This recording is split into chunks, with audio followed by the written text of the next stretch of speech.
Ethan écouta le marchand d'esclaves faire son discours de vente avant de l'interrompre en levant la main. « Montrez-moi ce que vous avez », exigea-t-il.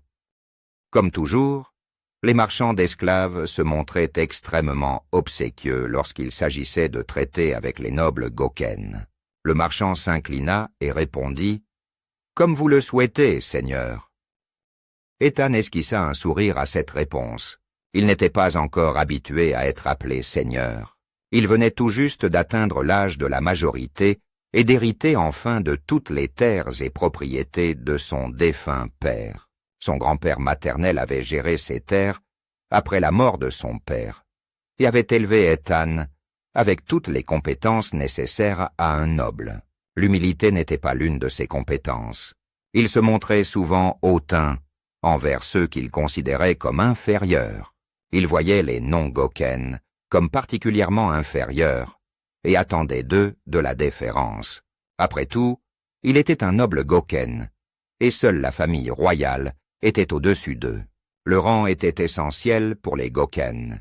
Ceux qui en avaient le montraient, et ceux qui n'en avaient pas essayaient de l'obtenir. Le père d'Ethan avait atteint son rang grâce à ses capacités et à son service exceptionnel au roi. Ethan supposait que ces mêmes capacités lui avaient été transmises. Après tout, les dieux avaient placé les nobles au-dessus de tout le monde.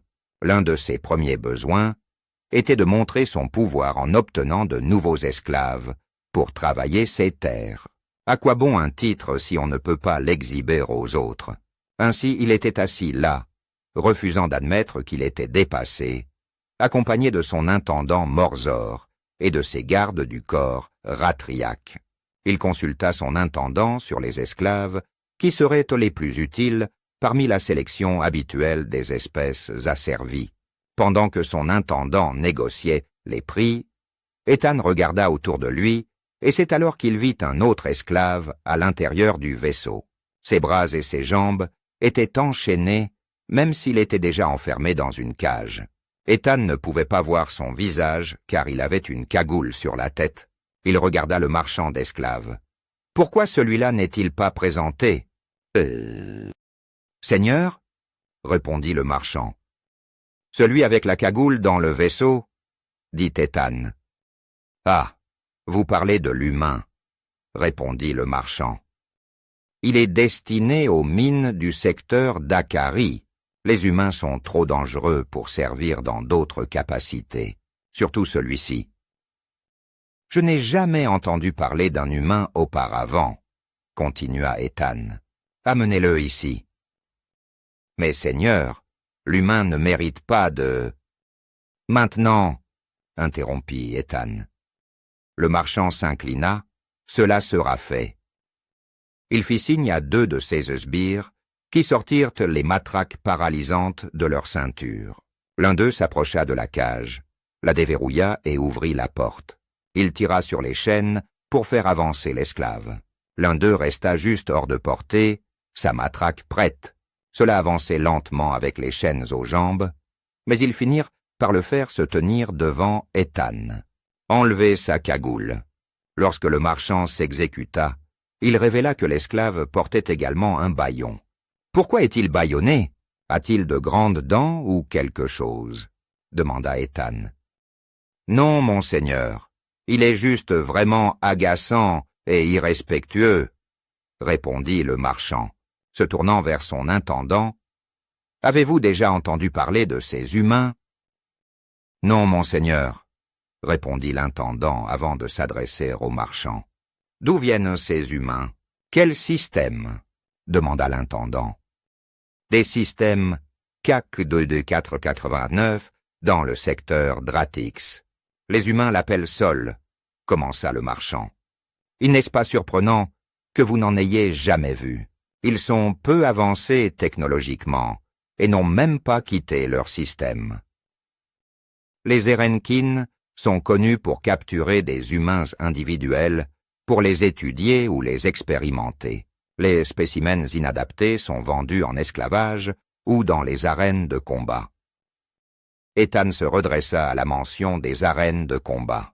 Il les appréciait énormément, et s'imaginait être un véritable connaisseur des arts martiaux utilisés dans les arènes. S'il avait un combattant à lui, cela pourrait lui apporter la renommée. « Et comment se débrouillent-ils dans les combats ?» demanda Ethan. « S'ils sont formés d'une manière ou d'une autre, ils sont au-dessus de la moyenne, » continua le marchand. « Leur planète a une gravité plus élevée que la moyenne, donc ils sont plus forts que la plupart. » Le marchand désigna les gardes du corps, Ratriac d'Ethan. Les humains ne sont pas à la hauteur de leur force, mais ils sont plus forts que tous, sauf les 2 esclaves, Vazoth à la fin. Les humains sont intelligents, surtout pour un peuple aussi primitif, mais ils ne peuvent pas rivaliser avec votre intendant Morzor. Leur endurance se situe quelque part au milieu de la plupart des combattants d'arène. En somme, les humains sont juste des combattants d'arène moyens, et cela les rend particulièrement dangereux, conclut le marchand. Ethan, confus, demanda « Que voulez-vous dire par là ?»